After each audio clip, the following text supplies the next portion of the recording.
बाबा की जीवन काल की कथा है।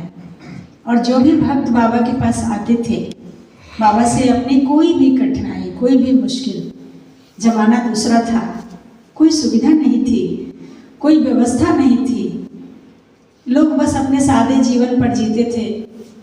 यदि कोई सुविधा हुई भी तो वही फकीर है, हकीम और वैद्य। आज जैसी मेडिकल फैसिलिटी नहीं थी और जीवन जीने की भी बड़ी सारी मुश्किलें थी। तो बाबा के पास हर दिन बहुत सारे भक्त आते थे और अपनी बातें कहते थे। कहा जाता है कि उस दीपक के पास बाबा बैठते थे और रोज 2 कलश जल वहाँ भर कर रखा जाता था।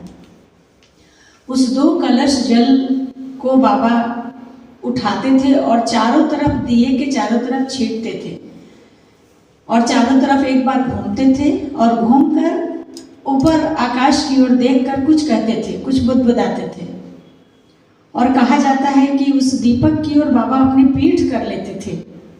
ऐसा लगता है कि उस दिए से कहते थे कि हमारे भक्तों के सारे कष्ट तुम अपने जोत में जला दो, और अपना पीठ दीपक की ओर देकर सारे मुश्किलों को बाबा ले लेते थे। आज भी वो दिया जल रहा है। कहते हैं कि सारे ग्रह, 9 ग्रह उस दीपक में हैं। तो जब भी शिरडी जाइए तो उस दीपक की परिक्रमा जरूर कीजिए और बाबा से बड़े मुश्किल में कहिए कि साईनाथ, आपके नंदादीप के पास बैठा हूँ और आपको महसूस कर रहा हूँ। हे साईं, हमारे संकट को दूर करिए।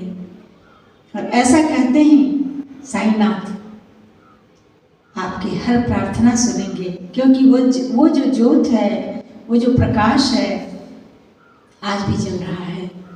प्रतिदिन हमने तो हमेशा, जब से हम लोग गए हैं, देखे हैं वो दीपक जल रहा है। तो इसलिए बाबा की उस नंदादीप को कोटि वंदन है, कोटि नमन है। भक्तों का जो भय हरती है, जो संकट हरती है, ऐसी नंदादीप को नमन है। श्री सच्चिदानंद सद्गुरु साईनाथ महाराज